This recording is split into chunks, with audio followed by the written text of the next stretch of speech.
आइए फ्रेंड्स, अब हम साइंस में हमारा जो 5th लेक्चर है, चैप्टर है, ठीक है, लाइफ प्रोसेस, ठीक है, वो आज हम स्टार्ट करने वाले हैं।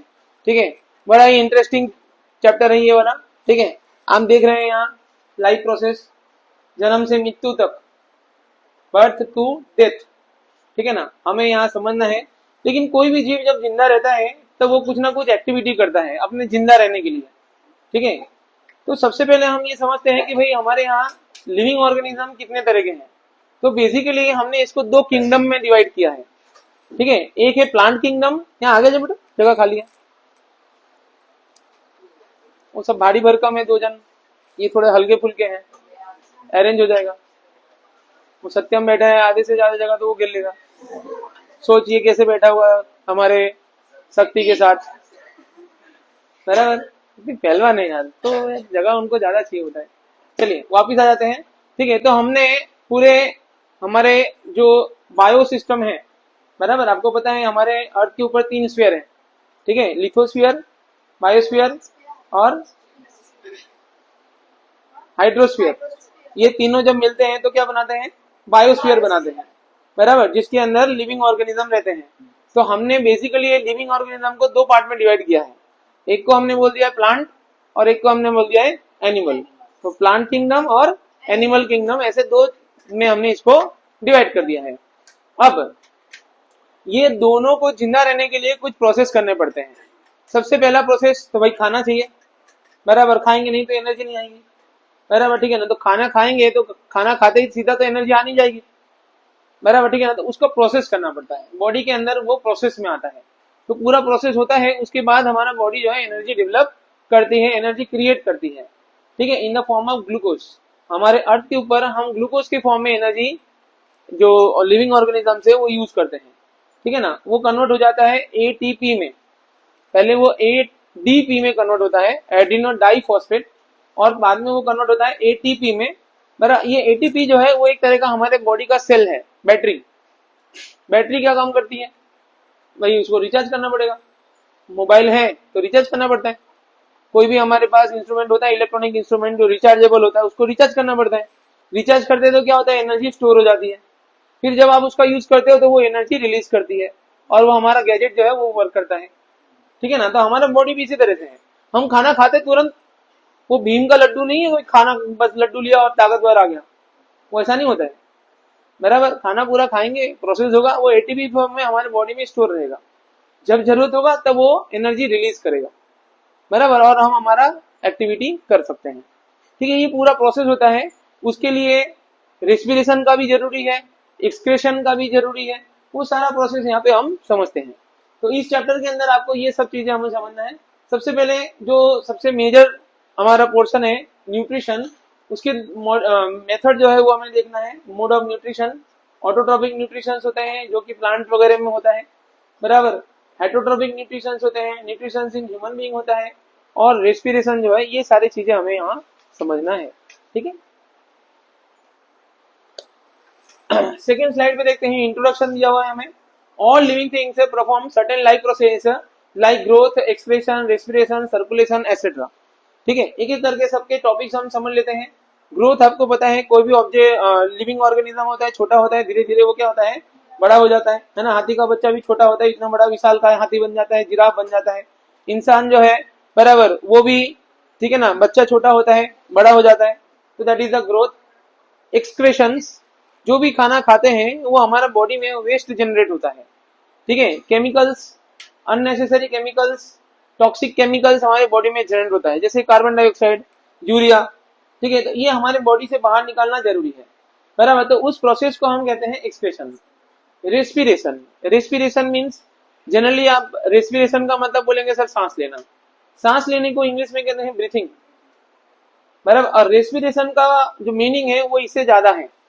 ठीक है, whatever we are eating that mix with oxygen and generate energy, that whole process is called respiration, not only breathing, understood। breathing मतलब सांस लेना, respiration जो है उसका मीनिंग इससे वाइड है।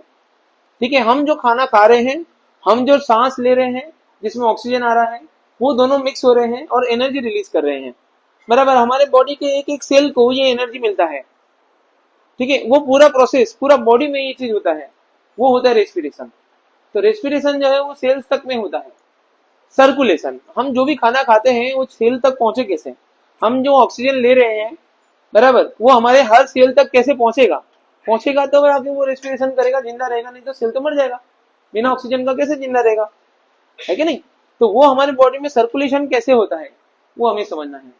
All the process like respiration, digestion, which together keeps the living organisms alive and perform the job of body maintenance are called life process.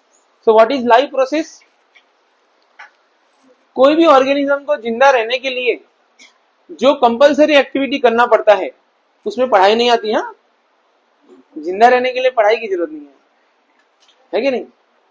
तो उसके अलावा बाकी जो इंपॉर्टेंट वर्क हमें करना पड़ता है that is called life process. समझ में आ गया, ठीक है। प्लांट के अंदर हम समझते हैं कि भाई इनका जो प्रोसेस है वो किस हिसाब से वर्क करता है। तो हम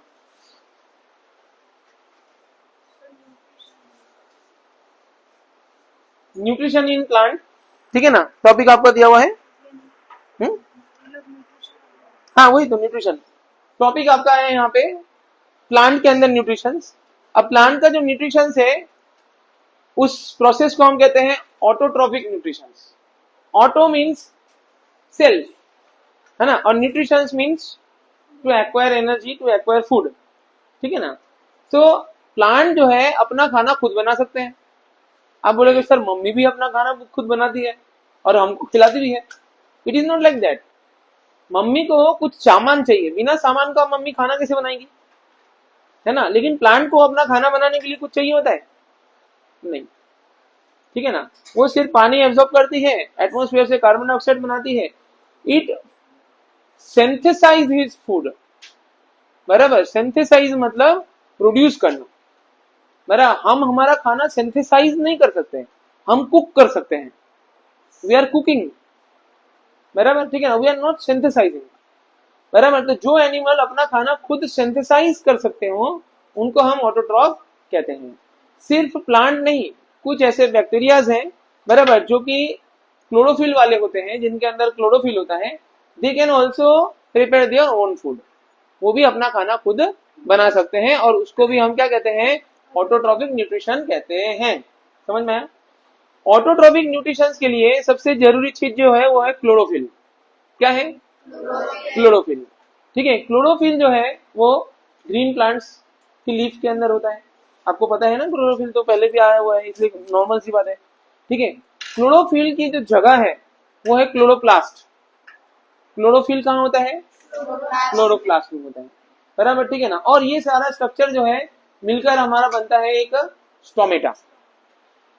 अब ये स्टोमेटा क्या होता है हम समझते हैं।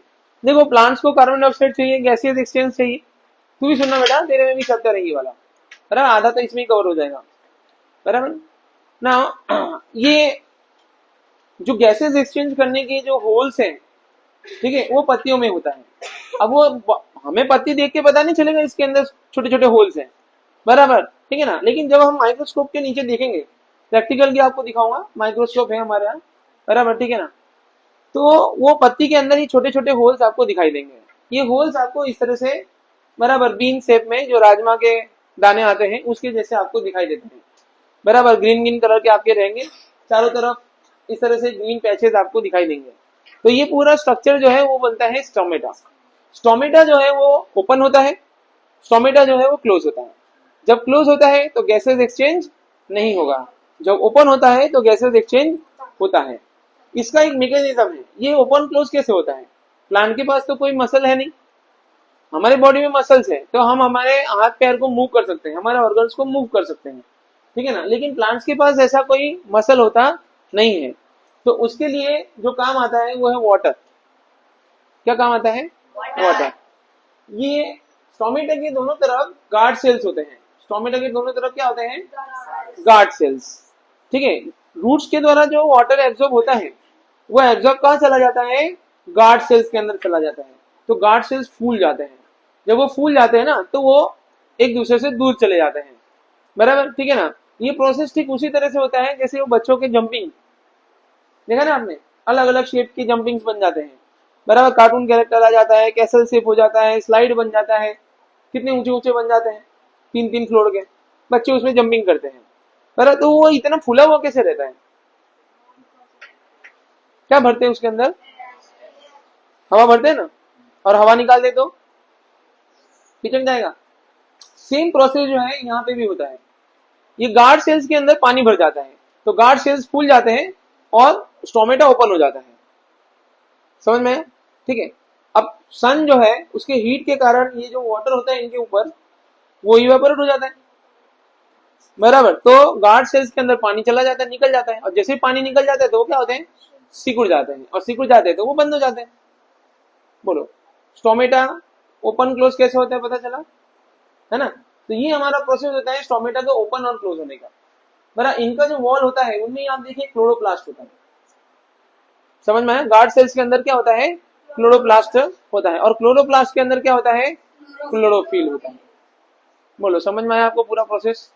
ठीक है। ये क्लोरोफिल जो है वो सनलाइट के प्रेजेंस में रूट्स के द्वारा जो मिनरल वाटर आता है, और ये स्टोमेटा में से जो कार्बन डाइऑक्साइड एब्जॉर्ब होता है उन दोनों को मिक्स करके ग्लूकोज बनाता है। क्या बनाता है? ग्लूकोज बनाता है। ऑक्सीजन गैस रिलीज करता है और वाटर वेपर रिलीज करता है। ये पूरा इक्वेशन हमारे पास है, हम देखेंगे इक्वेशन, बराबर। तो ये आपको यहाँ दिया हुआ है। फंक्शन ऑफ स्टोमेटा, स्टोमेटा का फंक्शन हम देख लेते हैं।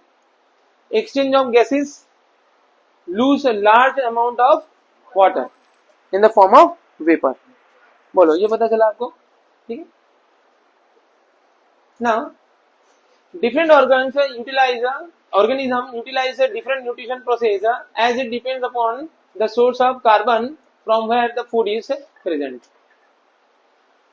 ये कॉमन प्रोसेस है जो सभी क्रिएचर्स बराबर करते हैं, सभी तरह के लिविंग ऑर्गेनिजम्स करते हैं। उसके अंदर इंजेक्शन होना चाहिए, खाना अंदर जाना चाहिए, बराबर, ठीक है ना।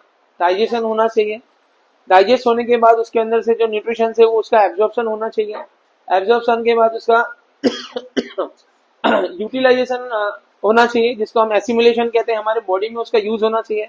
और जो बच गया कचरा पदार्थ है, बराबर, ठीक है ना, बिन जरूरी पदार्थ है, अननेसेसरी वेस्ट है, वो हमारे बॉडी में से रिमूव होना चाहिए, ठीक है ना। तो उसको हम कहते हैं removal, that is egestion. Mode of nutrition in plant, ठीक है।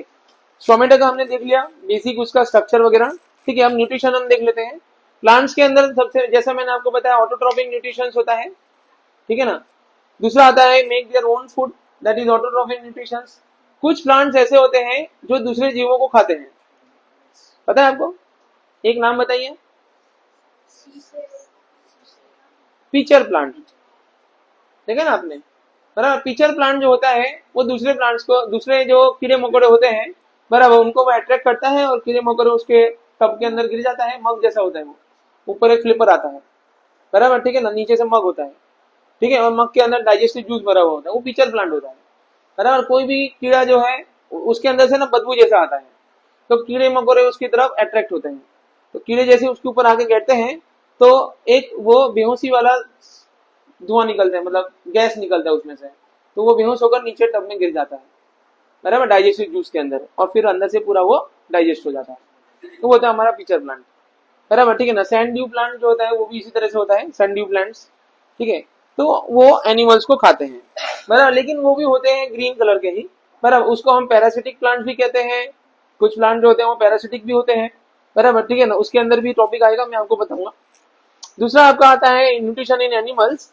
एनिमल्स का जो न्यूट्रिशन है उसको हम क्या कहते हैं? हेटरोट्रॉपिक न्यूट्रिशन कहते हैं, because it depends on plants and other animal. जैसे हम, बराबर, हम में से बहुत सारे जो है वेजिटेरियन है, कुछ नॉन वेजिटेरियंस है, बराबर, ठीक है ना। तो हम जो है दूसरे एनिमल्स और प्लांट्स को खाते हैं, ठीक है, अपने फूड के तौर पर इस्तेमाल करते हैं। We are not able to synthesise our own food, that's why we are called heterotrophic nutrition और हेटरोट्रॉप।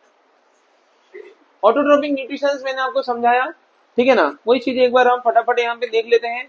यहाँ पे आपका डायग्राम भी बना हुआ है, ये डायग्राम आप अच्छे से जानते ही हो, पहले भी आपका 8th में 9th में आ चुका है, ठीक है। Carbon dioxide from air, sun energy and water from the roots, these 3 items required to make plant their own food. This process is called photosynthesis. ठीक है, तो देखिए, it is a kind of nutrition in which inorganic materials like carbon dioxide, water, etc. are utilized to prepare organic food by the process of photosynthesis. That is green plant. The organisms which carried out photosynthesis, autotrophic nutrition are called autotrophs. Autotrophs are simple inorganic materials are converted into complex high energy molecules, that is carbon dioxide. Autotrophic nutrition is fulfilled by the process by which autotrophs take in carbon dioxide and water and convert this into carbohydrate in the presence of the chlorophyll and sunlight is called photosynthesis. ये आपका photosynthesis का definition हो गया, ठीक है ना। photosynthesis का chemical equation, ठीक है, ये एग्जाम में बार बार पूछा जाता है, PYQ में से है आपका, ठीक है, तो आप इसको अच्छे से लर्न रखना, ठीक है। देखिए, ये एटमॉस्फेयर का हमें क्या मिला, कार्बन डाइऑक्साइड मिला, ठीक है, वाटर मिला, सनलाइट और प्लांट के अंदर क्या मिलेगा, क्लोरोफिल। ये दो चीज हमारा रिक्वायरमेंट है, इससे हमारा जो स्ट्रक्चर बनता है वो है ग्लूकोज। ग्लूकोज का फॉर्मूला आप याद रखना C6H12O6 और आपको मिलेगा ऑक्सीजन। ये जो हमने लिखा ये हमारा स्केलेटन फॉर्मूला है, बराबर। ये बैलेंस नहीं है, नीचे मैंने आपको बैलेंस करके दिया है, समझ में आ रहा है बेटा, ठीक है। ये अनबैलेंस है, कार्बन के कितने एटम है यहाँ पे 1, यहाँ पे कितने हो गए 6, तो फिर तो ये बैलेंस तो हुआ नहीं, ठीक है। इसलिए मैंने आपको यहाँ बैलेंस इक्वेशन भी देके रखा है, मैंने आपको दोनों देके रखा है, बराबर। आप पहले बेसिक याद कर लीजिए, फिर उसको बैलेंस कर लीजिए, कहाँ चेंजेस आता है याद कर लीजिए। बराबर, कार्बन के 6 एटम होते हैं, वाटर के 6 एटम होते हैं, ये दोनों मिलकर ग्लूकोज का 1 एटम और ऑक्सीजन का 6 एटम क्रिएट करते हैं। समझ में आ गया, बैलेंसिंग याद हो गया आपको। कार्बन के भी हमें कितने एटम चाहिए 6, ठीक है। वाटर के कितने एटम चाहिए 6, बदले में आपको मिलेगा कितना, ग्लूकोज के 1 ऑक्सीजन, क्योंकि आगे कोई नंबर नहीं लिखा हुआ है, ठीक है, और ऑक्सीजन के कितने एटम मिलेंगे 12 एटम मिलेंगे। इस पूरे प्रोसेस को हम क्या बोलेंगे, फोटोसिंथेसिस। बोलो, याद हो गया सबको, इक्वेशन याद हुआ। देखो, आपको याद करना है, भूलने से नहीं चलेगा, बराबर, याद करना जरूरी है, एग्जाम में आपको कंपलसरी ऐसे लिखना है, ठीक है। यहाँ पे आपको रॉ मटेरियल्स के बारे में दिया है, raw material for photosynthesis.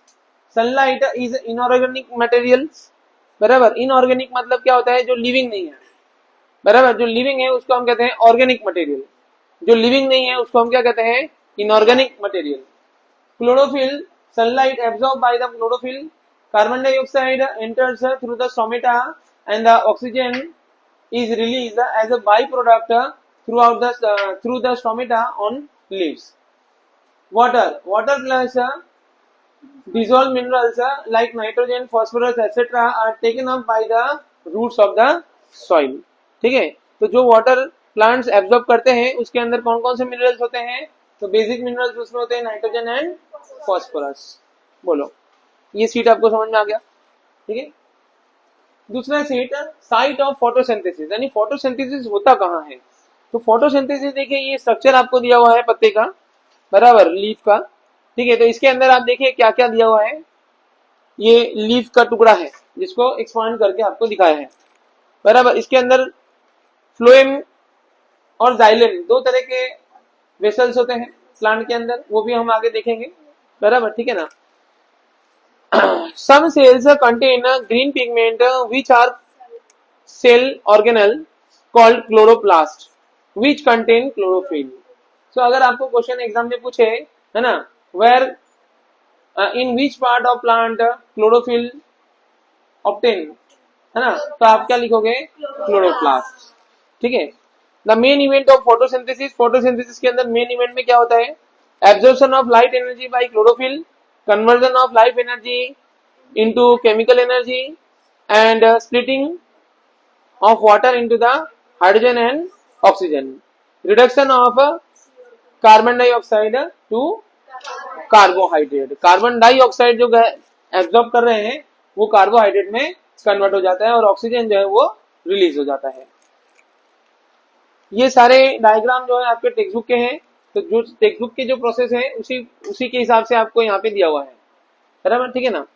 Next आपका आता है variegated leave before and after starch test.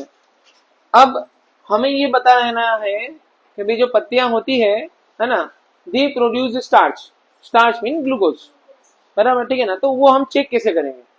Starch को चेक करने का एकमात्र मतलब एक तरीका है, बराबर, ठीक है, जिसके अंदर हम आयोडीन टेस्ट करते हैं।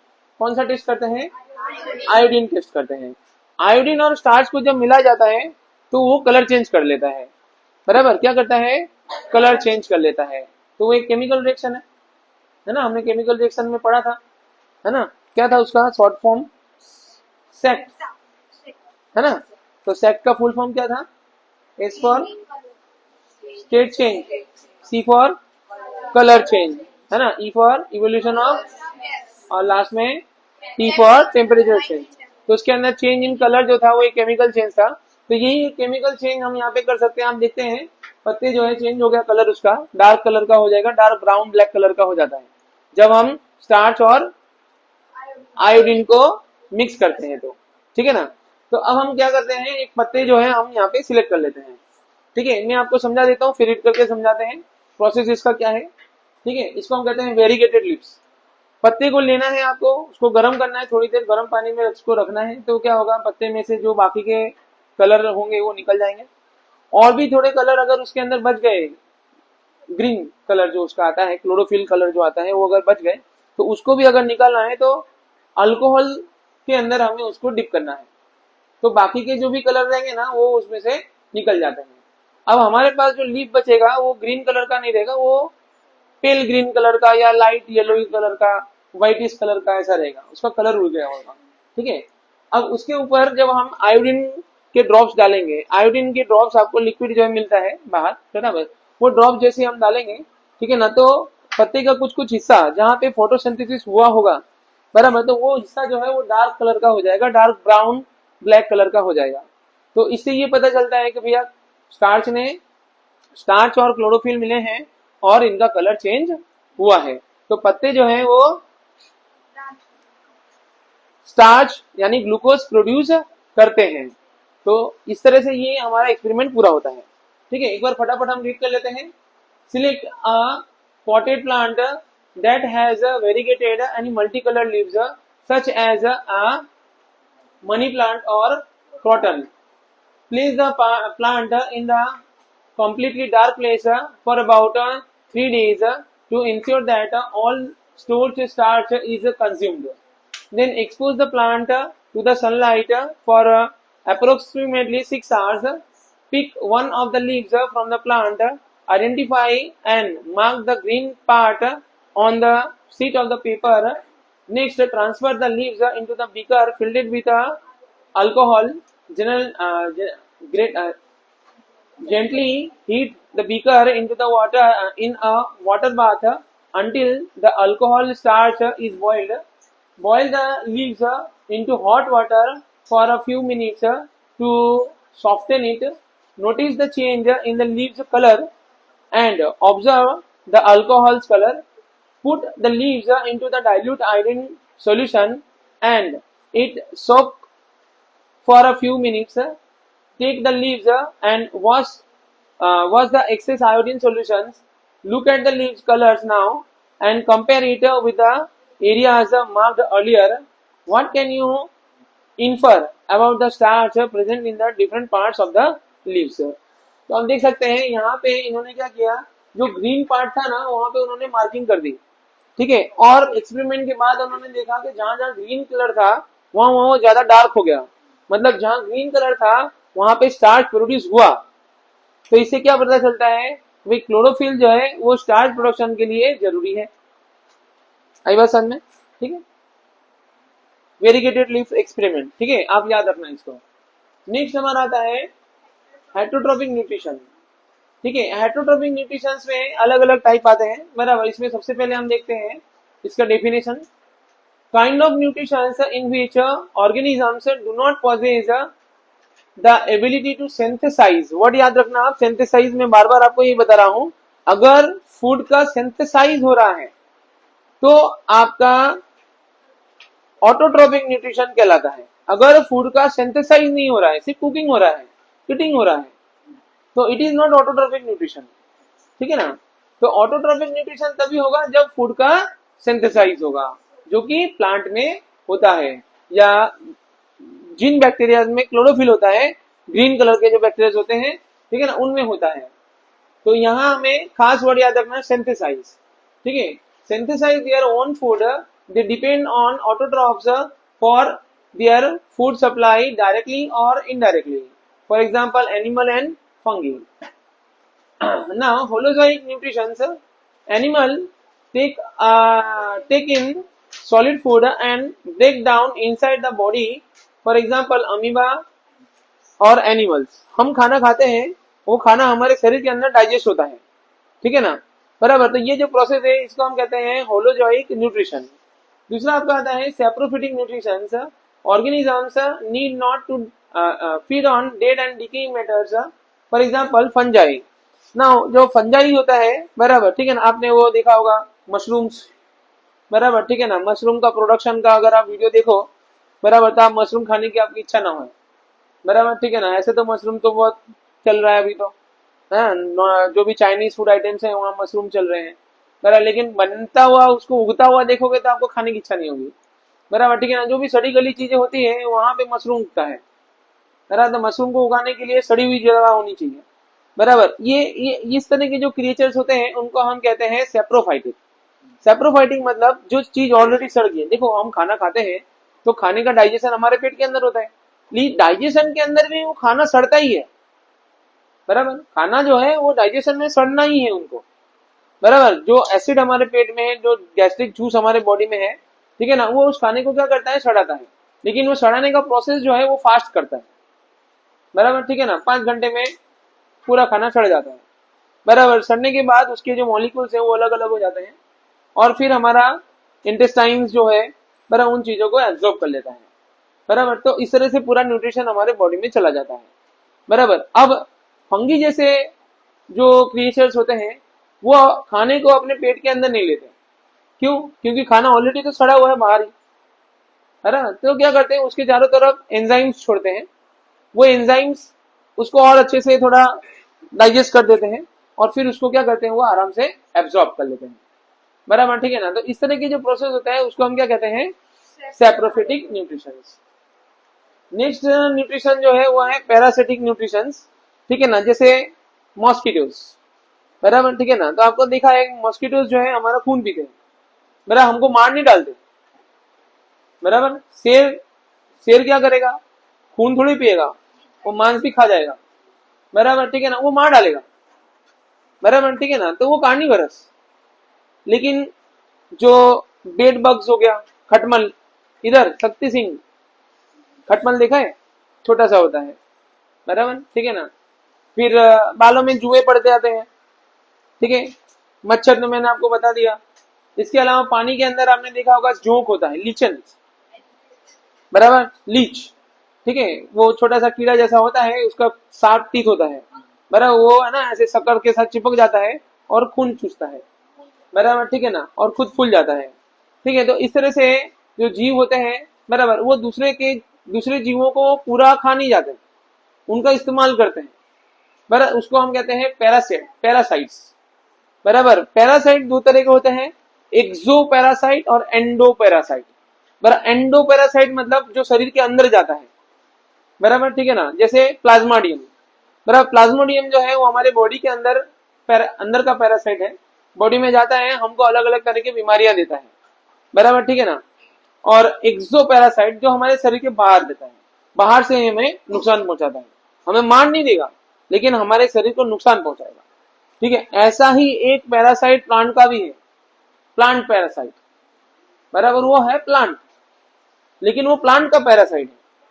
जैसे मच्छर के पास निडल होता है, हमारे बॉडी में चुभाकर खून चूस लेता है, उसी तरह से उस प्लांट के पास भी एक निडल है, वो प्लांट के चारों तरफ लपेट जाता है, बराबर, और निडल प्लांट के अंदर घुसा देता है, बराबर। और प्लांट के अंदर जो जूसेस क्रिएट हो रहे हैं, जो फूड क्रिएट हो रहे हैं, जो वाटर सैप क्रिएट हो रहा है, उसको वो चूस लेता है, बराबर, ठीक है ना। हिंदी में उसको कहते हैं अमरबेल और इंग्लिश में उसको कहते हैं कसकटा। बराबर, नाम आप याद रखना, एक ही प्लांट का नाम है कसकटा। बराबर, ठीक है ना। तो उसको आप खास याद रखना, एग्जाम में आपको पूछा जा सकता है पैरासिटिक प्लांट, तब आप उसका नाम लिखना। बराबर, कसकटा। बोलिए, समझ में आ गया आपको पैरासिटिक प्लांट? ठीक है।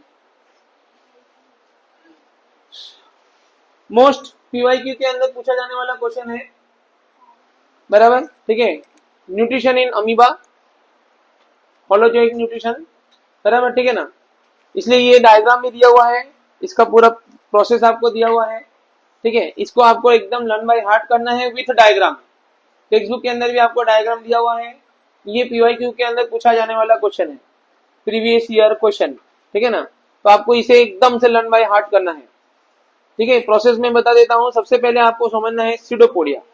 What is pseudopodia? स्यूडोपोडिया का मतलब होता है फॉल्स फीट। अमीबा का एक्चुअली में कोई शेप नहीं है, बराबर, ठीक है ना। वो इरेगुलर शेप का होता है, बराबर। वो एक जेली लाइक स्ट्रक्चर होता है। वो पता है, आप स्लाइम से खेलते हो, स्लाइम कैसा होता है? उसका कोई शेप होता है? नहीं होता है। उसको जैसे आप उसको स्लोप मिलता है तो वो बह जाता है उस तरफ, बराबर। तो अमीबा जो है इसी तरह से पानी में रहने वाला एक कीड़ा है, यूनिसेलुलर ऑर्गेनिजम्स है, बस उसका कोई फिक्स शेप नहीं है, बराबर। तो वो क्या करता है, अपने जो मेम्ब्रेन है, सेल मेम्ब्रेन है, उसको फैलाता है। तो ऐसा लगता है कि वो उसका पैर है, बराबर, ठीक है। लेकिन एक्चुअली में वो होता नहीं है। सूडो का मतलब होता है फॉल्स, पी से स्टार्ट होता है लेकिन पढ़ते सूडो है, पी साइलेंट है, ठीक है। सूडो का मतलब होता है फॉल्स, पोडिया का मतलब होता है पैर, पी पी, पोडिया पैर, है ना, याद रहेगा आपको। तो फॉल्स फीट मतलब सूडोपोडिया, याद रहेगा आपको, बराबर, ठीक है ना। तो ये फॉल्स फीट क्या करता है, वो आगे ऐसे ऐसे बढ़ाता है। कोई खाना आता है तो उसको वो क्या करता है, इनगल्फ, क्या वर्ड याद रखोगे, इनगल्फ। इनगल्फ मतलब घेर लेना, इनगल्फ, बराबर, इनगल्फ कर लेता है। इनगल्फ करने के बाद उसके जो वॉल होते हैं, सेल वॉल, बराबर, सेल मेम्ब्रेन, ठीक है। सेल मेम्ब्रेन में से वो गैस्ट्रिक जूस छोड़ता है। वो वही जूस होता है जो हमारे स्टमक के अंदर है, हमारे अंदर स्टमक के अंदर होता है, वो बाहर नहीं आता है, बराबर, ठीक है ना। वो क्या करता है, बाहर छोड़ देता है और खाने को वहां डाइजेस्ट करता है, बराबर, ठीक है ना। अब खाना जब अच्छे से डाइजेस्ट हो जाता है तो क्या करता है, उसके से एसिमिलेशन एंड एब्जॉर्प्शन, क्या बोलते हैं उसको, एसिमिलेशन एंड एब्जॉर्प्शन। उसको वो एब्जॉर्ब कर लेता है, कर लिया, अब तो कचरा पड़ा है, तभी वो क्या करेगा, उसको छोड़ देगा वापिस, फिर वो दूसरे की तरफ चला जाएगा। समझ में? That is egestion. तो क्या हो गया, इजेशन हो गया। तो इस तरह से ये पूरा प्रोसेस आपको दिखाया है। ये इसको फूड मिला, फूड पार्टिकल्स, ये इसको इनगल्फ कर रहा है। जब ये इनगल्फ करने जाता है ना तो उसको सूडोपोडिया दिखेगा, बराबर, ठीक है। इनगल्फ कर लिया। अब इस प्रोसेस में वो क्या करेगा, उसके अंदर डाइजेस्टिव एंजाइम्स छोड़ देगा ताकि अंदर का खाना जो है वो डाइजेस्ट हो जाए। फिर एसिमिलेशन कर लेगा, एब्जॉर्प्शन कर लेगा और फिर उसको छोड़कर दूसरे शिकार की तरफ चला जाएगा, बराबर, ठीक है ना। तो ये प्रोसेस होता है अमीबा का, बराबर। आएगा तो 3 मार्क में क्वेश्चन में पूछा जाता है, बराबर, ठीक है ना। न्यूट्रिशन इन अमीबा, बराबर। तो आपको कंपलसरी जो है इसको बढ़िया से लिखना है। सेक्शन सी का क्वेश्चन आएगा। सेक्शन सी के क्वेश्चन आपके 3 मार्क के होते हैं, सेक्शन डी के क्वेश्चन आपके 4 मार्क के होते हैं, बराबर। 4 मार्क से ज्यादा कोई क्वेश्चन नहीं होता है, ठीक है। प्रोसेस इन अमीबा को मैंने शॉर्टकट में इस तरह से बना दिया है, ठीक है ना। एक एक करके आप टेबल इसका रीड करोगे तो आपको फटाफट लर्न हो जाएगा, आपको पता भी चल जाएगा कि किस हिसाब से लिखना है, ठीक है। डायग्राम में मैंने आपको समझा दिया, डायग्राम कंपलसरी बनाना आएगा। 3 मार्क का क्वेश्चन आएगा तो डायग्राम आपको बनाना है और ये 5 पेज आपको लिख देना है, 5 टॉपिक आपको लिख देना है, बराबर। आप इसे नंबर वाइज लिख देना। फर्स्ट टॉपिक आपका रहेगा इंजेशन, इंजेशन, समझ रहे हो, बराबर, अंदर लेना, बराबर, खाने के पार्टिकल्स को अंदर लेना, ठीक है। Amoeba feeds by engulfing the food particles through the process called phagocytosis, है ना। it extended, है ना, its pseudopodia temporary projections of the cytoplasm around the food forming the food vacuole, ठीक है। नाउ यहाँ ब्रैकेट में जो चीजें लिखा है ना वो आप अगर ना लिखो तो चलेगा, बराबर, वो आपके बुक में नहीं है, बराबर, ठीक है ना। सीबीएसई में कभी कभी पूछते हैं इसलिए मैंने दिया है, तो सीबीएसई वाले इसको याद करेंगे। गुजरात बोर्ड में ये साइटोप्लाज्म, प्रोजेक्शन ये सब लिखने की जरूरत नहीं है, सीधे सीधे आपको लिख देना है सूडोपोडिया, बराबर। दूसरा आपका रहेगा digestion. Once the food is enclosed within the food vacuole, the digestive enzymes are secreted in the vacuole. These enzymes break down the food into simple absorbable forms. ठीक है। Third number absorption, the nutritions released from the food are absorbed into the cytoplasm of the amoeba. Amoeba के अंदर cytoplasm में ये absorb हो गया। Now assimilation, the absorbed nutrients are used by amoeba for the growth, energy and reproduction. Assimilation, absorption और assimilation में क्या difference पता चला आपको? एब्जॉर्प्शन के अंदर क्या हुआ, सिर्फ एनर्जी, जो भी खाने लायक चीजें हैं उसको उसने क्या किया, एब्जॉर्ब कर लिया। अब एब्जॉर्ब करने के बाद क्या करने का वो मटेरियल का, ग्रोथ, एनर्जी एंड रिप्रोडक्शन, ये तीन अलग अलग प्रोसेस है जिसके अंदर ये एनर्जी का वो क्या करेगा, इस्तेमाल करेगा, बराबर। और लास्ट में इजेशन, आफ्टर डाइजेशन है ना and assimilation, any undigested materials is expelled from the cell through the process of egestion. बोलिए, समझ में आ गया आपको? ठीक है, 3 मार्क का क्वेश्चन मैं आपको तैयार करा रहा हूं यहाँ पे, जो आपके बोर्ड एग्जाम में कंपलसरी आने वाला है। तो समझ लीजिए ये 3 मार्क इस चैप्टर का आपका हो गया पक्का, बराबर। न्यूट्रिशन इन ह्यूमन, ठीक है, तो यहाँ ह्यूमन डाइजेस्टिव सिस्टम आपको दिया हुआ है। Alimentary canal is basically a long tube extending from mouth to anus, various organs, various regions are specialised to perform the different functions. ठीक है, नेक्स्ट टॉपिक आपका जो दिया हुआ है टेक्स्ट बुक के अंदर, डाइजेशन इन ह्यूमन, 4 मार्क का क्वेश्चन पूछा जाता है विथ डायग्राम, 4 मार्क का, बराबर। तो मोस्ट समझ लीजिए कि ये इंपॉर्टेंट क्वेश्चन है आपका। ये जो टॉपिक्स आपका चल रहा है अमीबा से स्टार्ट होकर, वो आपके मोस्ट आईएमपी क्वेश्चन चल रहे हैं। इसमें आपका ध्यान एकदम बना रहे, बराबर, और इसको आप आराम से याद कर सको, इसलिए मैंने एक छोटा सा वर्ड यहाँ पे दे दिया है, ह्यूमन डाइजेस्टिव सिस्टम का पूरा पैटर्न, बराबर। ठीक है ना, क्या दिया है इसमें, I should eat some small lovely apple. Digestion है तो खाने की बात करने का ना, क्या खाना है, लवली एप्पल, बराबर। क्या खाना है, लवली एप्पल, बराबर। ये लाइन अगर आपको याद रहेगा तो आपको डाइजेस्टिव ट्रैक्ट पूरा याद रहेगा। ठीक है, तो सबसे पहले हम स्टार्ट करते हैं यहाँ, आई फॉर इंजेशन, बराबर। खाना कहाँ से हम खाते हैं, माउथ से। तो पहला पॉइंट आपका क्या जाता है, माउथ। माउथ के अंदर क्या प्रोसेस होता है वो हम देखेंगे आगे, बराबर। माउथ के अंदर होता है सलाइवा, बराबर, ठीक है ना। तो salivary gland and enzymes, specially हमारे माउथ के अंदर कौन सी एंजाइम आते हैं, एमिलीज। क्या होता है, एमिलीज, बराबर। दूसरा आता है एसोफेगस, बराबर। हमारा जो फूड पाइप है, जहां से खाना गले से होते हुए हमारे पेट में जाती है, that is called oesophagus. Food travel down to the वाइपरीज, है ना, इट इज। नेक्स्ट आता है हमारा स्टमक, चॉर्निंग एंड गैस्ट्रिक जूक्स ब्रेक डाउन द फूड, बराबर। इससे क्या हो जाएगा आपका स्टमक।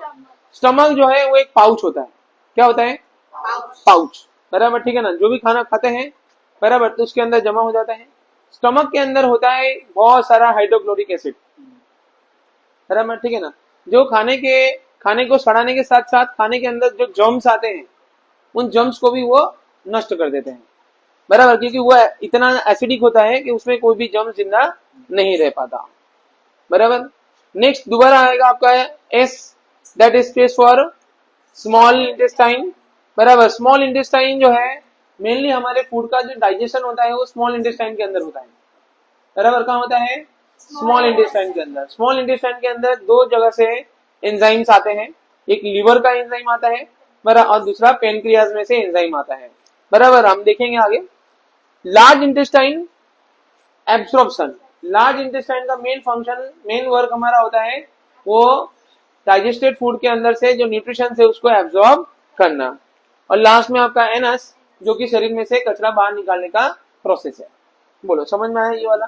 ठीक है ना। तो यहाँ पे आपको एक साइड लाइन आपको याद रहना है, बराबर। क्या, I should eat some small lovely Apple.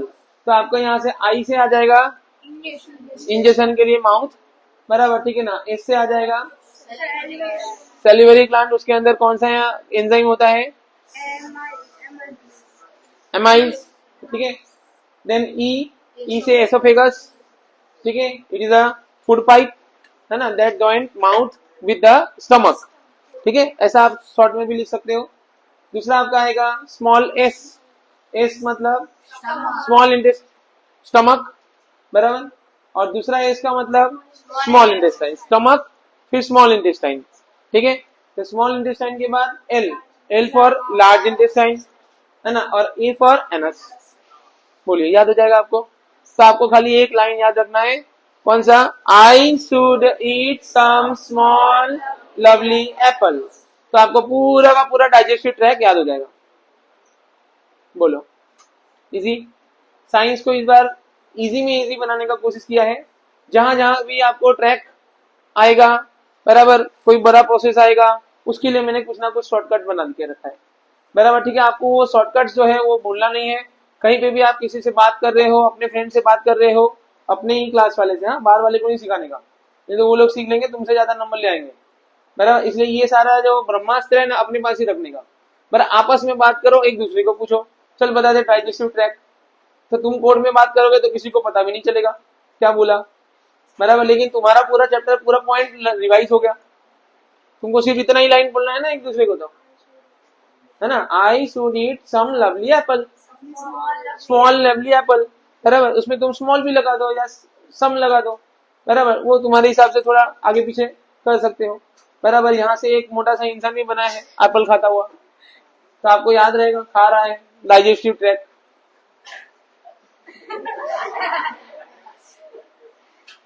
बोलिए, आगे समझ में। नेक्स्ट नंबर आता है रेस्पिरेशन, बराबर, ठीक है।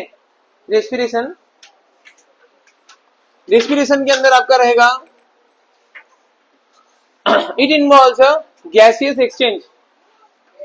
रेस्पिरेशन में फर्स्ट पार्ट आपका रहेगा, इधर इधर बोर्ड पे ध्यान दीजिए, टाइम देखना जरूरी है कि ये देखना जरूरी है, दूसरा प्रोसेस है ना ये, यहां बने रहिए, बराबर, अच्छा सीखने को मिलेगा, याद भी जल्दी हो जाएगा। रेस्पिरेशन का फर्स्ट पार्ट आपका जो है वो है ब्रीथिंग, बराबर, सांस लेना, इनहेलेशन एक्सहेलेशन। क्या बोलेंगे, हाँ, इनहेल एंड एक्सहेल। इनहेल का मतलब होता है हवा अंदर जाना, ठीक है, और एक्सहेल का मतलब होता है हवा बाहर आना। जो अंदर हवा जाती है वो ऑक्सीजनेटेड होती है, जो अंदर से बाहर हवा आती है वो कार्बन डाइऑक्साइड वाला होती है, पता है ना। इसका पूरा प्रोसेस हमारे डायफ्राम से होता है, आगे का प्रोसेस है हम देखेंगे उसमें डिटेल में। दूसरा आता है सेलुलर रेस्पिरेशन, ठीक है, break down the simple food in order to release the energy inside the cell. देखिए, हम जो भी खाना खाते हैं उसके जो ग्लूकोज पार्टिकल्स होते हैं वो ब्लड स्ट्रीम के द्वारा हमारे एक एक सेल तक पहुंचता है, बराबर। हमारे बॉडी में एक एक सेल तक वो पहुंचता है, और एक एक सेल को वो खाने के पार्टिकल्स मिलते हैं, ग्लूकोज के पार्टिकल्स मिलते हैं, और साथ में उनको ब्लड के द्वारा ऑक्सीजन भी मिलता है, और वो सेल ऑक्सीजन और फूड पार्टिकल को मिक्स करके एनर्जी गेन करता है, बराबर। तो हमारे एक एक बॉडी सेल को ये एनर्जी सेल मिल रहा है, ये एनर्जी मिल रहा है दो तरह से, एक फूड पार्टिकल से और दूसरा ऑक्सीजन से। समझ में आ रहा है ना, वो दोनों जब मिल रहे हैं एनर्जी क्रिएट कर रहे हैं, वो पूरा प्रोसेस जो है वो सेलुलर रेस्पिरेशन बोलेगा, उसको क्या बोलेंगे हम, क्योंकि ये रेस्पिरेशन कहाँ पे हुआ, सेल्स के अंदर हुआ। बोलो, समझ में आया आपको सेलुलर रेस्पिरेशन क्या हुआ, ठीक है ना। Now breakdown of glucose by various pathways. First step is to break down the glucose, that is 6 carbon molecules into 3 carbon molecules is called pyruvate, which takes place in the cytoplasm, बराबर। अभी ये जो process है ये cellular respiration के लिए है, बराबर, और सीबीएसई वाले और आईसीएसई वाले के लिए, बराबर। गुजरात बोर्ड वालों को तो ये लाइन नहीं लिखोगे ना तो भी चलेगा, बराबर, ठीक है ना। दूसरा, पायरुवेट में भी converted into ethanol and carbon dioxide, है ना, which takes place in yeast during the fermentation. Since this process takes place in the absence of oxygen is called anaerobic respiration. यहाँ पे हम रेस्पिरेशन दो टाइप के होते हैं, एरोबिक रेस्पिरेशन और अनएरोबिक रेस्पिरेशन, और तीसरा भी एक होता है लैक ऑफ ऑक्सीजन, बराबर। अनएरोबिक रेस्पिरेशन के दूसरा पार्ट में आता है लैक ऑफ ऑक्सीजन। ये तीनों पार्ट जो है हम नेक्स्ट स्लाइड में देखेंगे, ये खाली आपका इंट्रोडक्शन दे रहे हैं, ठीक है ना। Now, pyruvate is broken down into 3 carbon pyruvate molecules in the presence of oxygen to give 3 molecules of carbon dioxide and water. This process takes place in mitochondria. Since this process takes place in the presence of oxygen, it is called anaerobic respiration. तो याद रखना, where anaerobic respiration take place, where aerobic respiration take place. अगर आपका question आता है anaerobic respiration take place, तो आपका answer यहाँ पे क्या हो जाएगा, साइटोप्लाज्म, ये रहा, ठीक है। अनएरोबिक रेस्पिरेशन आता है तो आपका प्लेस कहाँ पे आएगा, साइटोप्लाज्म, और अगर एरोबिक रेस्पिरेशन आता है तो आपका साइट क्या आएगा, माइटोकॉन्ड्रिया। समझ में आ रहा है आपको, पता चल रहा है, ठीक है ना। याद रखिएगा, एग्जाम में कुछ भी किसी भी तरह से शॉर्ट क्वेश्चन पूछे जा सकते हैं। Now, pyruvate converted into lactic acid when there is a lack of oxygen in our muscle cells, which is also 3 carbon molecules. This build up lactic acid in our muscles during sudden activity cause cramp. बराबर, हम कुछ काम कर रहे होते हैं तो अचानक क्रैम्प आ जाता है, बराबर, ठीक है ना। जनरली पैर में, पैर के मसल्स में, और ये वाला जो मसल्स होता है आपका, बराबर, उसमें आपका क्रैम्प ज्यादा आ जाता है, बराबर, ठीक है ना। क्रैम्प आने के क्या रीजन है, तो क्रैम्प आने के रीजन है आपके सेल्स के अंदर ऑक्सीजन प्रॉपर नहीं जा पा रहा है, तो आपके पैरों में क्या हो जाता है, क्रैम्प आ जाता है। बहुत देर तक एक जगह बैठे रहते हो पैर को फोल्ड करके, तो उससे क्या होता है, हमारे जो ब्लड सेल्स होते हैं वो जाम हो जाते हैं, ब्लड वेसल्स होते हैं वो जाम हो जाते हैं, ब्लड आगे तक पहुंच नहीं पाता है। हम कभी कभी हाथ को नीचे रख के सो जाते हैं तो हाथ सुन्न पड़ जाता है ना, वो क्या हो जाता है, तो उसमें ब्लड बराबर जा नहीं पा रहा है, बराबर, ठीक है ना। तो मसल्स के अंदर क्या होने लगता है, लैक्टिक एसिड प्रोड्यूस होने लगता है, बराबर, जो कि क्रैम्प का कारण बनता है। बोलो, समझ में आया आपको। ये डायग्राम आपको एग्जाम स्कूल टेक्स्ट बुक में आपको दिया हुआ है, ये डायग्राम के साथ आंसर आपको लिखना होता है, और 3 से 4 मार्क का क्वेश्चन इसमें से बनता है, बराबर। टॉपिक आपका रहेगा रेस्पिरेशन, ठीक है। तो यहाँ पे हम देखते हैं 3 तरह का रेस्पिरेशन है। यहाँ फर्स्ट जो स्टेप है वो सेम रहता है, चाहे एरोबिक हो चाहे अनएरोबिक हो, तो फर्स्ट स्टेप इसका जो है वो सेम रहता है। ग्लूकोज के 6 एटम्स होते हैं क्लोरोप्लास्ट के अंदर, वो ब्रेक डाउन होता है और थोड़ा एनर्जी प्रोड्यूस करता है। अब ये जो प्रोसेस है, इसके बाद आपके 3 पार्ट बन जाएंगे, ठीक है। अगर आपको ऑक्सीजन मिलेगा, फुल ऑक्सीजन मिलता है, जैसे हमारे बॉडी में फुल ऑक्सीजन मिलता है, ले लिया, चला गया, सब खाने में सब मिक्स हो गया अच्छे से, तो इस प्रोसेस को हम क्या बोल देंगे, एरोबिक रेस्पिरेशन, बराबर। हाथी घोड़ा पाल की जय कन्हैया लाल की, सारे जानवरों को एरोबिक रेस्पिरेशन याद रहेगा ना, हाथी घोड़ा, बराबर, भैंस, डॉग, कैट, सब एरोबिक रेस्पिरेशन, क्योंकि हम खुले हवा में सांस लेते हैं। तो जो जानवर खुले हवा में सांस ले रहे हैं वो सब क्या कर रहे हैं, एरोबिक रेस्पिरेशन कर रहे हैं। बोलो, समझ में आ गया आपको ये, बराबर, ठीक है ना। तो ये presence of oxygen, aerobic respiration. अब एरोबिक रेस्पिरेशन जो होता है उसको तो ऑक्सीजन मिल रहा है, तो सबसे ज्यादा एनर्जी जो है वो एरोबिक रेस्पिरेशन में प्रोड्यूस होता है, बराबर। टेक्स्ट बुक है आप लोगों के पास, तो देखिए उसके बाजू में कहीं पे आपको एनर्जी का नंबर लिखा हुआ है,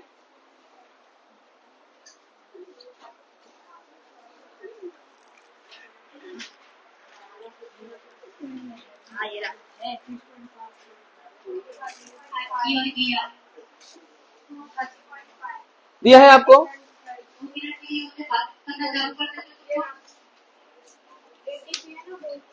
हाँ, एटीपी जो दिया है ना, उसमें आप देखिए आपको वहां वैल्यू दिया होगा, तो वो एनर्जी प्रोड्यूस करता है। नीचे जो टेबल आपका दिया हुआ है ना टेक्स्ट बुक के नीचे ऑरेंज कलर का, उसमें आप देखिए, ठीक है। तो जो एरोबिक रेस्पिरेशन होता है उसके अंदर बहुत सारा एनर्जी प्रोड्यूस होता है, समझ में आया, क्यों, ऑक्सीजन पूरा मिल रहा है। ऑब्वियसली आपको पता है आग कब अच्छे से जलती है, जब उसको अच्छे से ऑक्सीजन मिलता है। अभी बीच में होली गया त्योहार, फेस्टिवल हमारा, तो उसमें होलिका दहन हमने किया था, तो वहां आग लगी थी, बराबर, तो फुल ऑक्सीजन मिल रहा था, तो आग तो एकदम धक धक धक धक जल रही थी, है कि नहीं। तो जब हमें अच्छे से कोई चीज को बर्न करना होता है तो हमें अच्छा ऑक्सीजन की क्वांटिटी बढ़ानी पड़ती है। तो जिन रेस्पिरेशन में फुल ऑक्सीजन मिलता है उसमें एनर्जी जो है वो ज्यादा रिलीज होती है, बराबर, ठीक है। दूसरा हमारा जो प्रोसेस होता है वो the in absence of oxygen, lack of oxygen, बराबर। दो टॉपिक आपको यहाँ पे मिलेगा, पूरा का पूरा ही एब्सेंस है, बराबर। तो अनएरोबिक रेस्पिरेशन, तो क्या कहलाएगा वो, अनएरोबिक रेस्पिरेशन। अब जब ऑक्सीजन नहीं मिलेगा तो वो क्या करेगा, इथेनॉल प्रोड्यूस करेगा, कार्बन डाइऑक्साइड प्रोड्यूस करेगा और एनर्जी रिड्यूस करेगा, बराबर, ठीक है ना। इसमें उसको पूरा एनर्जी वो रिलीज नहीं कर पाएगा। ये प्रोसेस जो होता है वो ईस्ट में होता है, किसमें होता है, ईस्ट में। आपने नाम सुना होगा फर्मेंटेशन, बराबर। ये वही प्रोसेस है जिससे वाइन बनाई जाती है, फर्मेंटेशन, बराबर, ठीक है ना। ये आपका 8th में भी आया हुआ है, बराबर, ठीक है ना। पूरे आपको समझाया हुआ है फर्मेंटेशन का प्रोसेस, ठीक है। सो इस तरह से एब्सेंस ऑफ ऑक्सीजन। दूसरा आता है लेक ऑफ ऑक्सीजन।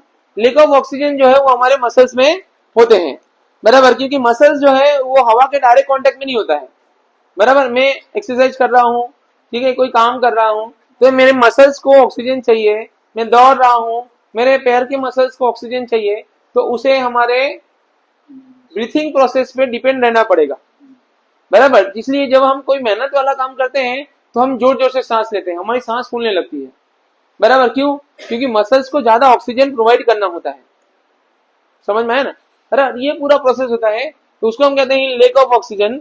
अगर उसको प्रॉपर ऑक्सीजन नहीं मिले, हमारे बॉडी को उस समय प्रॉपर ऑक्सीजन ना मिले, तो वो लैक्टिक एसिड प्रोड्यूस करता है। क्या प्रोड्यूस करता है, लैक्टिक एसिड प्रोड्यूस करता है और एनर्जी प्रोड्यूस करता है। बोलिए, समझ में आया आपको, ठीक है ना, okay.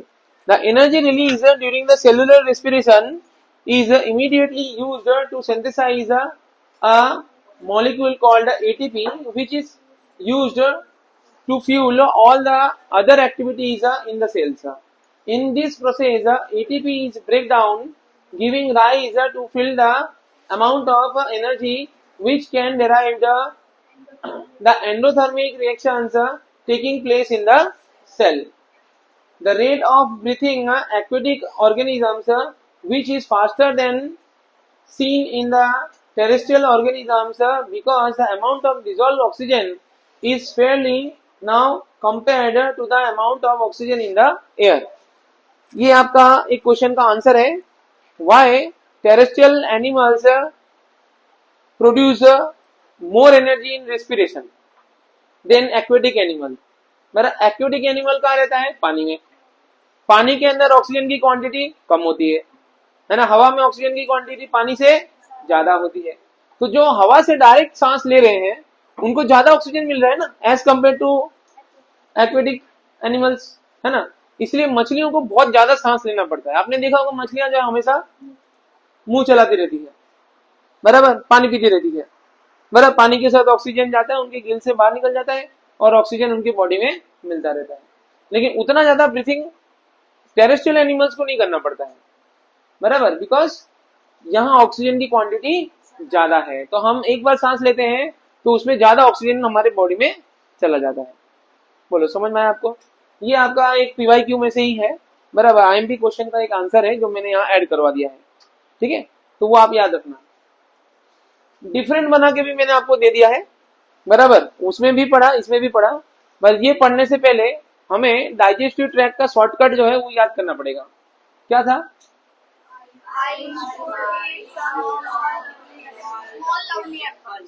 I should eat some small lovely apple। तो यहाँ पे आई से इंजेक्शन यानी माउथ, एस से सलाइवा, है ना। सलाइवा के अंदर कौन सा एंजाइम आपको याद रखना है, एमाइलेज, ठीक है, ठीक है ना। आई शुड, ई से oesophagus. What is oesophagus, it is food pipe, it joint mouth to stomach, ठीक है ना।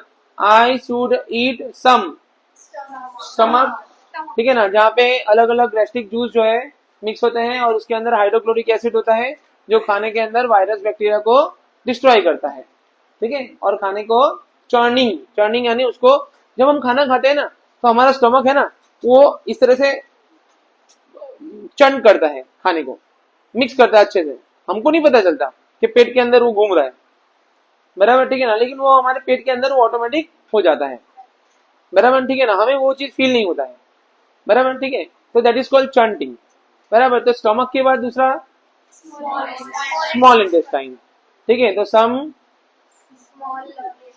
लवली, अब लवली के लिए लार्ज इंटेस्टाइन और फिर लास्ट में एनस। बोलो पाथ आपको पूरा याद हो गया, ठीक है, ओके। नेक्स्ट हम आ जाते हैं हमारा नेक्स्ट टॉपिक पे, टाइप ऑफ रेस्पिरेशन का डिफरेंस। तो यहाँ आपको दिखे रखा है एरोबिक रेस्पिरेशन और anaerobic respiration. Take place in the absence of oxygen, take place in the absence of oxygen, occurrence in mitochondria जैसे मैंने आपको बताया, और इसमें cytoplasm. End product is carbon dioxide and water, end product is alcohol and lactic acid. Alcohol किस में produce होता है? Absence of oxygen, east, example में क्या याद रखोगे? ईस्ट, बराबर। और लैक्टिक एसिड किस में होता है? मसल्स में, बराबर ठीक है ना। और लैक्टिक एसिड के कारण बॉडी में कौन सी कमी आती है? क्रैम्प, बराबर ठीक है ना। तो ये चीजें आपको याद रखना है।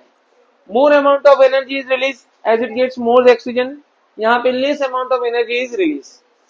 बोलो रेस्पिरेशन और वाला टॉपिक आपको क्लियर हो गया, एरोबिक और अनएरोबिक। नेक्स्ट हमारा आता है ह्यूमन रेस्पिरेटरी सिस्टम, बराबर। इसका भी एक पाथ है, और पाथ का हमने बना दिया है पोएम, बराबर ठीक है ना।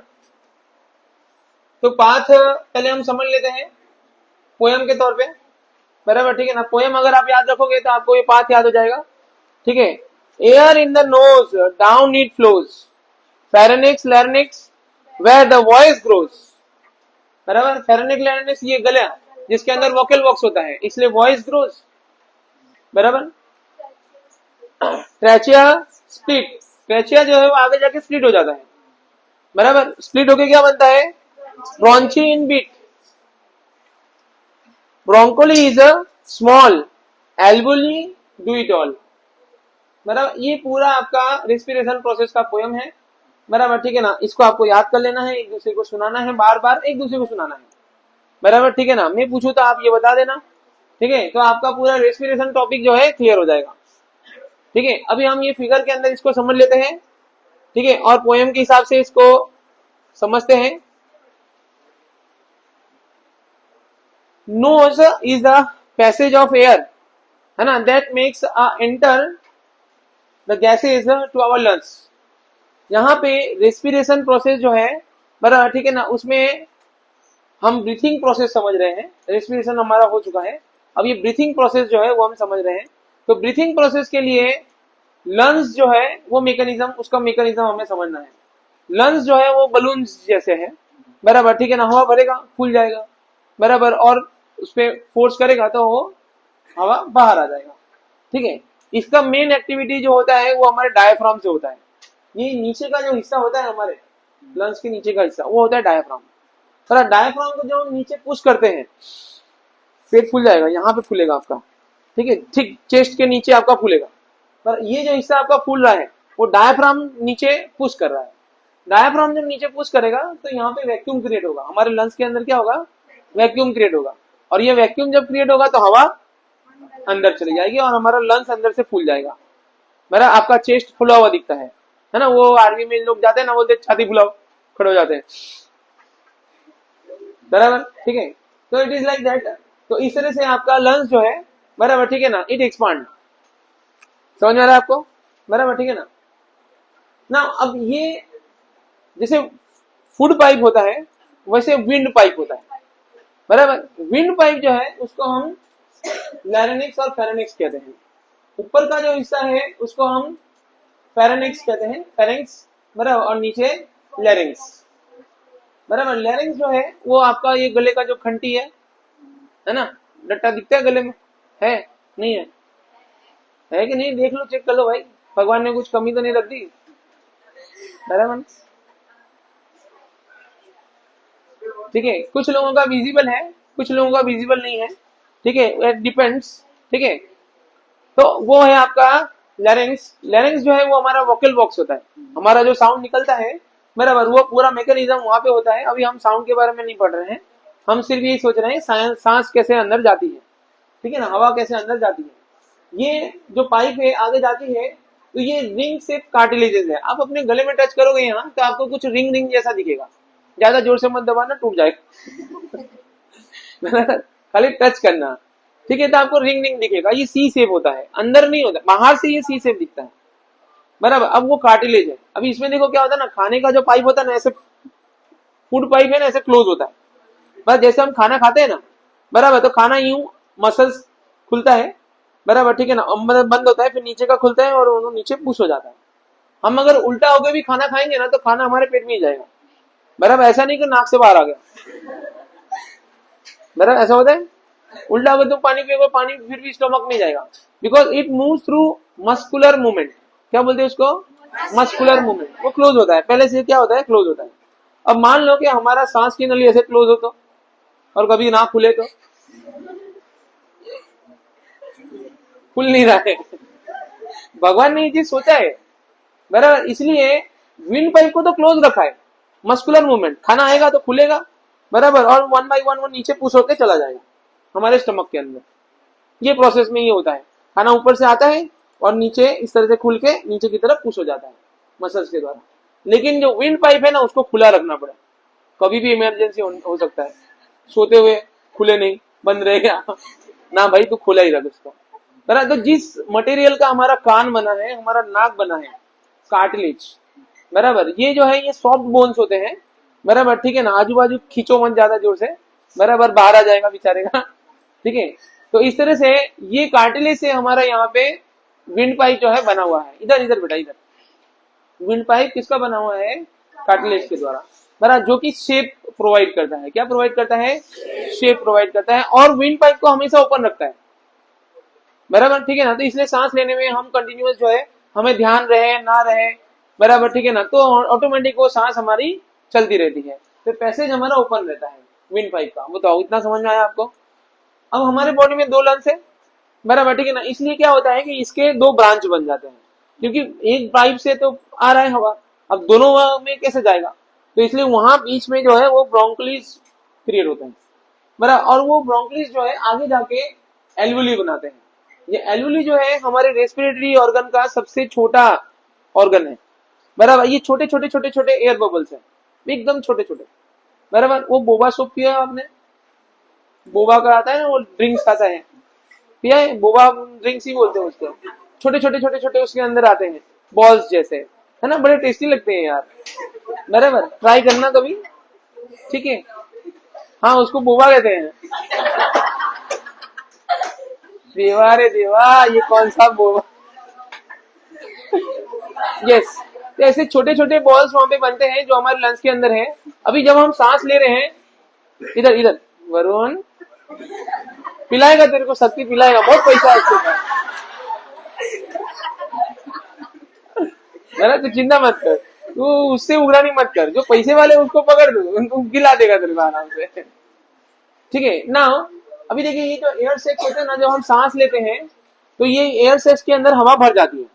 अब एयर सेक्स के आजू बाजू है ना ब्लड सेल्स है, क्या है? ब्लड वेसल्स बराबर, ठीक है ना, छोटी छोटी ब्लड की नलियां जाती है, ब्लड कैपिलरीज होती है, इसके अंदर से ब्लड फ्लो करता है बराबर। मैं आपको समझाता हूं।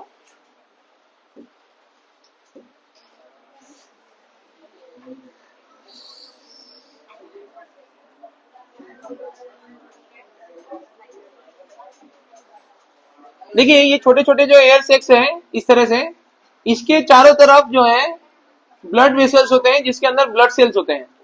ये हमारे रेड ब्लड सेल्स है, हीमोग्लोबिन वाला। कौन सा वाला? हाँ, याद, ये सब देखो टेक्स्ट बुक में है, आपको ना पूरा चैप्टर याद हो जाएगा, लेकिन आप लिखने बैठोगे ना तो आपको लिखाएगा नहीं, आपको आंसर ही नहीं याद आ रहा है। क्यों? पता है, आपने टेक्स्ट बुक नहीं पढ़ी, आपने टॉपिक नहीं रीड किया, आपने क्वेश्चन आंसर लर्न नहीं किया, आप इंग्लिश में नहीं लिख सकते, तो हो जाता है प्रॉब्लम। क्लासरूम के अंदर मैं आपको पूरा याद करा दूंगा, आपके माइंड में पूरा छप जाएगा, पूरा का पूरा चैप्टर, लेकिन आप लिख नहीं पाओगे बराबर। इसलिए इंग्लिश जानना, कॉन्सेप्ट को समझना आपका जरूरी है। आप यहाँ बने रहे बराबर। ये जो रेड ब्लड सेल्स हैं इसके अंदर होता है हीमोग्लोबिन। अब हीमोग्लोबिन जो है वो हमारे बॉडी में जो कार्बन डाइऑक्साइड प्रोड्यूस होता है उसको भी अट्रैक्ट कर लेता है, और हमारे यहाँ जो ऑक्सीजन होता है उसको भी अट्रैक्ट कर लेता है। अगर वो बॉडी में से आ रहा है तो कार्बन डाइऑक्साइड को लेकर आता है, बराबर। और अगर वो लंग्स में आया, कार्बन डाइऑक्साइड को छोड़ देगा, ऑक्सीजन को ले लेगा, क्योंकि हमारे जो ब्लड सेल्स होते हैं उसका पक्का दोस्त कौन है पता है? ऑक्सीजन। हीमोग्लोबिन का पक्का दोस्त कौन है?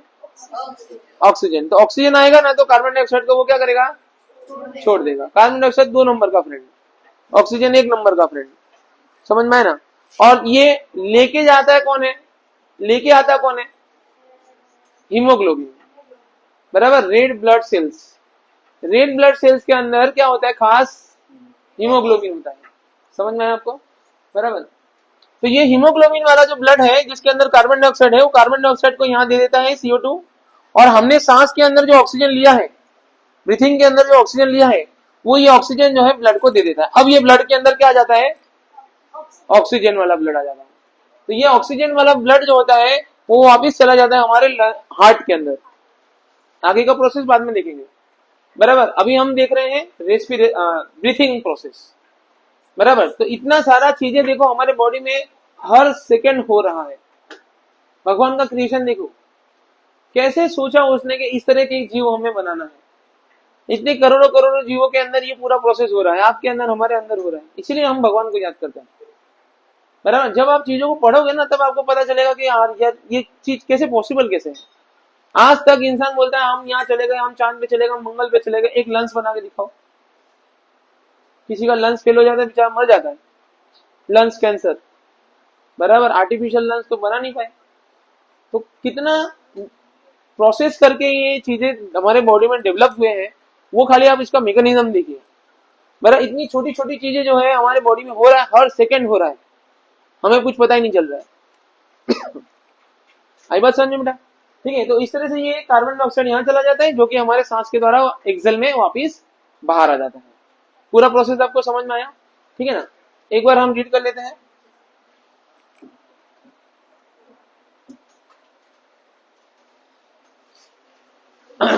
पोएम के हिसाब से सबसे पहले हमारा आता है नोज।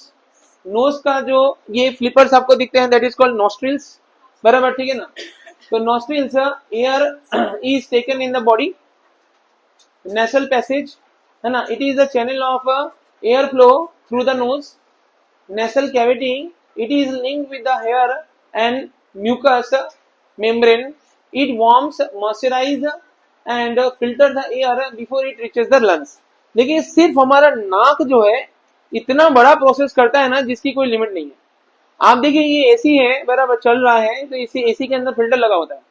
कुछ दिन चलता है तो उसको निकाल कर हमें साफ करनी पड़ती है ना, कितना सारा डस्ट जमा हो जाता है उसके अंदर। सबके घर में एसी है, आपको पता है, बराबर। तो नाक में तो हम पूरे दिन लिए जा रहे हैं सांस में, तो वो कैसे साफ हो रहा है? तो हमारे नाक के अंदर, नोज के अंदर जो है हेयर्स होते हैं, बराबर, है ना। तो ये हेयर्स और म्यूकस, जिसको हिंदी में कहते हैं सेंडा, कभी कभी सर्दी हो तो बाहर आ जाता है, हमारे बॉडी के लिए बहुत जरूरी है, because it is so sticky, है ना। तो हम जब सांस लेते हैं, देखो हमारा नाक का प्रोसेस भी कैसा है, नाक, हवा हम नीचे से लेते हैं और घूम के वो वापिस हमारे लंग्स में जाता है, तो उसको जानबूझकर ऐसे गोल घुमाया गया है। तो जब हम सांस में ले रहे हैं हवा, तो ऊपर है ना म्यूकस है, तो म्यूकस में वो चिपक जाता है, बराबर, ठीक है ना। और फिर वो आता है हमारे लंग्स के अंदर, तो 19% हवा जो है वो शुद्ध हो जाती है। आप धूल जगह पे आप जाओ, बराबर, या ऐसी जगह पे जाओ तो आपको छींके आना शुरू हो जाता है, बराबर, है ना। ऐसे धूल वाले या धुआं वाले जगह पे जाओगे तो आपको छींक आने लगते हैं। वो छींक क्यों आ जाता है? क्योंकि वो हमारे नाक को क्लीन करने का प्रोसेस है, बराबर। जब ज्यादा डस्ट जमा हो जाता है ना, तो छींक के द्वारा हम उसको बाहर निकाल देते हैं, बराबर। देखने में लगता है सेंडा बाहर आ गया, क्लीनिंग प्रोसेस चल रहा है भाई, समझ रहे हो, बराबर, ठीक है ना। This is all natural thing, बराबर, इसमें ऐसा कुछ नहीं है, बराबर, ठीक है। तो दिस इज नेचुरल थिंग। तो ये हमारे बॉडी का खुद का प्रोसेस होता है क्लीन करने का, इसलिए छींक आती है, बराबर। तो नाक के अंदर जो भी डस्ट वगैरह पार्टिकल्स होते हैं वो बाहर निकल जाते हैं। कुछ लोग तो सेल्फ क्लीनिंग करते हैं,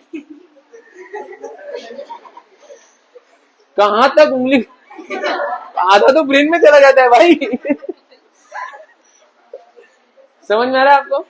ठीक है, that is the cleaning process. हाँ, नोबिता भी होता है। मेरा नोबिता का तो फिर गेम खेलता है, निकाल के निशाना टांगता है। मैंने एक सीरियल उसमें देखा है, एक पार्ट में, उसमें नोबिता ऐसे निशान, गजब है भाई। चलिए, क्लीनिंग प्रोसेस समझ में आ गया आपको? ठीक है, नेक्स्ट टॉपिक हम आते हैं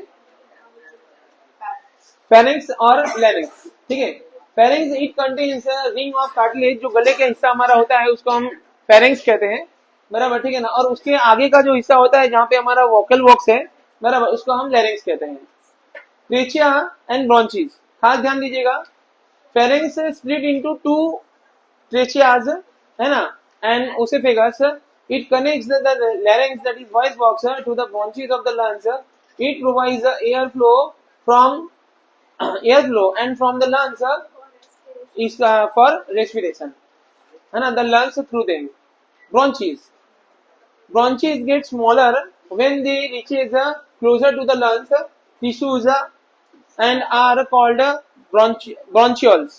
They are the passage away by which air passes through the nose or the mouth and alveoli of the lungs. Alveoli, they are smaller tubes which finally terminate balloons and like structures which are called alveoli. They allow oxygen and carbon dioxide to move between the lungs and the blood stream, जैसा मैंने आपको बताया। ठीक है, and blood capillaries, इसकी जरूरत है ताकि ब्लड जो है उसके अंदर का कार्बन डाइऑक्साइड एल्वुली में जा सके, बराबर, और एल्वुली के अंदर का जो ऑक्सीजन है वो ब्लड स्ट्रीम में आ सके, इसलिए ब्लड कैपिलरीज जरूरत है ना। They are the sites of transfer of oxygen and other nutritions from the blood streams and other tissues of the body. They also collect carbon dioxide and allows the materials and return it to the veins. ठीक है, poem एक बार आप लोग देख लीजिए, पढ़ लीजिए, कहीं पे आप छोटा सा लिख लीजिए, बराबर। Air in the nose, down it flows, pharynx and larynx, where the voice grows, trachea split, bronchi in bits, bronchioles small, alveoli, do it all. ठीक है, तो आपको इसके सारे टर्म्स जो है याद हो जाएंगे इस पोएम के द्वारा। जो चीजें मैंने मेहनत करके बनाई है वो चीजें खास आप लोग याद रखना, बराबर, ठीक है ना। वो चीजें आपको पढ़ने में, चीजों को याद करने में, मेमोराइज करने में इजी करेगा, बराबर। इस बार मेरा साइंस इसी तरह से चलेगा ताकि आपको साइंस अच्छे से मेमोराइज हो जाए, बराबर। अभी तक आपने जो भी चीजें पढ़ा वो आपका 90% आपने उसको याद रख पाने में आप सफल हुए होंगे, बराबर, ठीक है ना। और थोड़ा सा आप रिवाइज करोगे तो बाकी का 10% भी हो जाएगा। एक चीज आप याद रखना, ताली बजाने के लिए दोनों की जरूरत है, अच्छा रिजल्ट लाने के लिए टीचर्स की भी जरूरत है, उसी हिसाब से स्टूडेंट की भी जरूरत है, बराबर। आप खाली ये बोलोगे नहीं मेरा अच्छा रिजल्ट लाना है, सारी मेहनत करे तो नहीं आ सकता, बराबर। साथ में आपको भी उसी हिसाब से मेहनत करना है, ठीक है ना। आज अपना रेस्पिरेशन तक का ही टॉपिक रखेंगे, बराबर, ठीक है ना। बाकी का जो टॉपिक है वो अपने कल देखेंगे, बराबर। अब यहाँ तक का जो क्वेश्चन आंसर है टेक्स्ट बुक के एक्सरसाइज का, बराबर, वो आपको होमवर्क में लिख के लाना है। समझ में आया? तो आपके टॉपिक में क्या क्या आ जाएंगे, प्लांट्स का ऑटोट्रॉफिक न्यूट्रिशन वाले क्वेश्चंस आ जाएंगे, बराबर, रेस्पिरेशन आ जाएगा, डाइजेस्टिव सिस्टम आ जाएगा, बराबर। यहां तक के क्वेश्चन आंसर्स आपको लिख के लाने हैं।